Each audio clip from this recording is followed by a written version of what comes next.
much should you actually offer for a property in Spain? So you found the property in Spain you really like, you checked the location, you've looked at the cost, you've done your research, and now you're at the point where you have to make an offer. And this is where a lot of buyers ask the same question. How much should I actually offer? Should you offer the asking price? Should you go in low? Should you offer 10% less? Or if you really love the property, should you just pay what the seller is asking? The answer is it depends. But there is a much better way to work it out than simply picking a percentage and hoping for the best. In this final episode of the Southern Spain property buying framework, we're going to look at how to think about property pricing, how to negotiate, and most importantly, how to avoid overpaying. The asking price is not necessarily the market value. The first thing I want you to remember is this. The seller can ask whatever they want. That doesn't mean the property is worth that amount.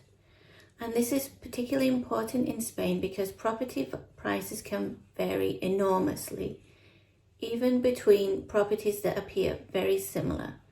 Two apartments in the same urbanization can have completely different values.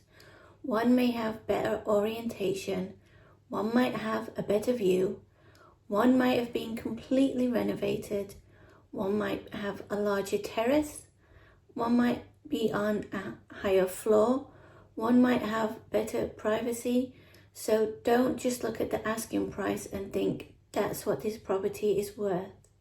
Ask instead, what evidence is there that this is actually the market value? One of the best ways to understand value is to look at comparable properties. What are similar properties currently being offered for? What have similar properties actually sold for? And how long have those properties been on the market? This is where having local knowledge can make a huge difference.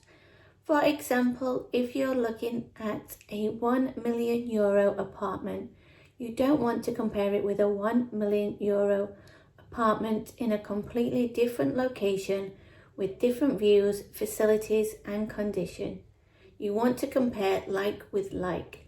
So you want to be looking at location, size, condition, number of bedrooms, views, orientation, outdoor space, parking and storage, community facilities, quality of the development, and importantly, the exact micro location. Because in property, location isn't just the town or city, it can be the specific neighborhood, the specific development, sometimes even the specific side of the development. One of the most common questions I hear is, how much should I ask for? And the answer isn't automatically 5% or 10% or 15%. There is no magic number. If the property is realistically priced and there is strong demand, offering 10% below asking might simply mean losing the property. On the other hand, if a property is overpriced, has been sitting on the market for a long time, or there are genuine issues that need to be taken into account, then a larger negotiation may be completely reasonable. So instead of thinking, well, I always offer 10% below asking, think, what is the property actually worth to me based on the evidence? That's a much smarter starting point. Understand why the seller is selling. This is something that can be incredibly useful when negotiating. Try to understand the seller's position. Are they in a hurry to sell? Are they buying another property? Has the property been on the market for 6 months, or has it just been listed yesterday? Is the seller realistic about the market, or are they emotionally attached to the property? You may not always get the full story, but understanding the seller's motivation can help you understand how much room there might be for negotiation. For example, a seller who needs to complete quickly may be more flexible than someone who is happy to wait 6 months for their price. But remember, you don't need to know the seller's motivation to make a good offer. The property's value and your own buying strategy should still be your main focus. Look at how long the property has been on the market. Time on the market can tell you something. If a property has just come onto the market and is priced correctly, the seller may have little reason to negotiate. If it's been sitting there for a year with no serious offers, that's a different situation. But be careful. A property being on the market for a long time doesn't automatically mean it's overpriced. There could be other reasons. Perhaps the seller has refused previous offers. Perhaps the property is unusual and appeals to a smaller market. Or perhaps the seller simply isn't motivated. So, use time on the market as one piece of information, not the entire basis for your offer. Don't fall in love with the property before you know the numbers. This is probably one of my biggest pieces of advice. Don't let your emotions decide your offer, because the moment you fall in love with a property, your thinking can change. Suddenly you start saying, it's only another 20,000 euros. We could probably stretch a little further. We don't want somebody else to get it. And before you know it, you paid more than you originally intended. That is why the framework we've worked through in this series is so important. You should already know why you're buying, what you can realistically afford, what the total cost will be, whether the property works as an investment if that's your goal, and what your non-negotiables are. Now you can make an offer based on logic, not just emotion. Don't forget the total cost of buying. And this is where I want to bring you back to one of the biggest themes throughout the series. The price you agree with the seller is not your total cost of buying the property. You also need to consider the taxes and purchase costs that apply to your particular purchase. And depending on the property and circumstances, there can also be other costs to consider. So, if your maximum overall budget is 1 million euros, don't necessarily assume that means you can offer 1 million euros for the property. You need to work backwards. Start with your total budget, then calculate the cost associated with buying, and what's left is your realistic property budget. This is one of the easiest ways to prevent yourself from overextending financially. You should know your walkaway price. Before you make an offer, decide what is the maximum amount I am generally prepared to pay. Not the amount you could technically borrow, not the amount you could stretch to, the amount you're actually comfortable paying. And once you've decided that, stick to it, because negotiation can become emotional. You make an offer, the seller comes back, you increase it, they counter again, and suddenly you're 50,000 euros higher than you originally planned. Having a clear maximum price before you start negotiating gives you something to come back to. You can always decide to change your mind, but make that decision consciously. Don't let the negotiation make the decision for you. Do not be afraid to walk away.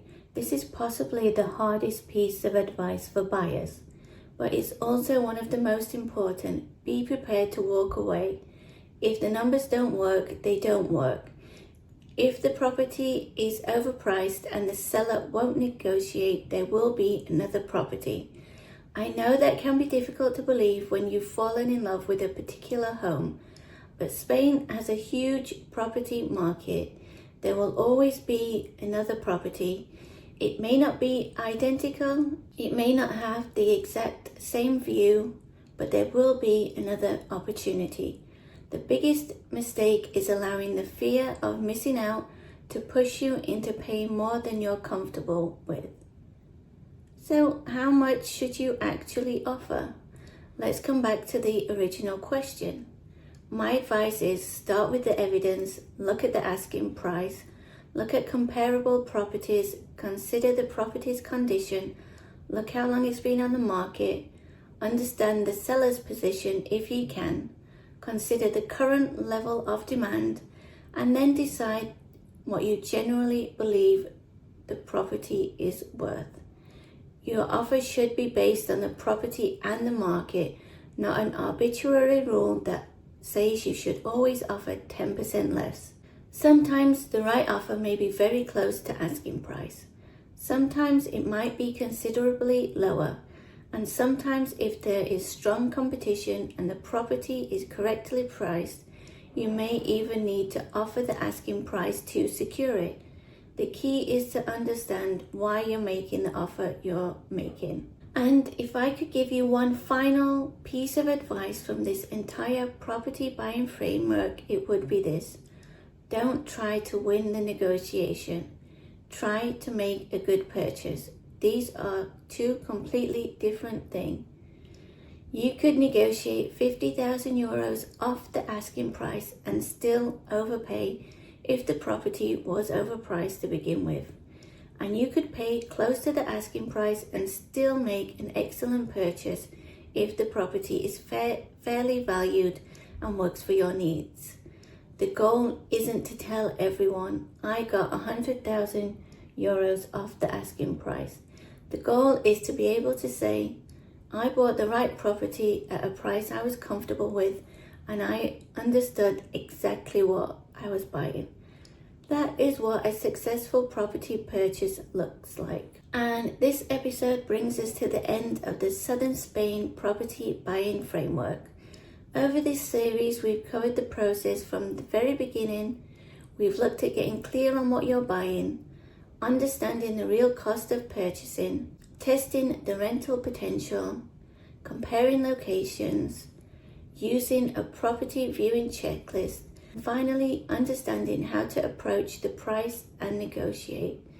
My hope is that these videos have helped you approach buying property in Spain in a more structured and informed way, because buying property abroad is a huge decision. And you don't need more hype, you don't need more pressure, you just need the right information to make the right decision for you. If you've enjoyed the series, don't forget to subscribe because I'll be continuing to share practical advice about buying property and living in Spain. And if you want to go deeper, you can also listen to my podcast, Spain But Smarter, where I talk about moving to Spain, living in Spain, and making smarter decisions about your life here. And of course, if you prefer reading, you can also find my book on Amazon. I'll put the relevant links in the description below. Thank you so much for watching the series, and I hope it helps you make a smarter property purchase in Spain, and I'll see you in the next video.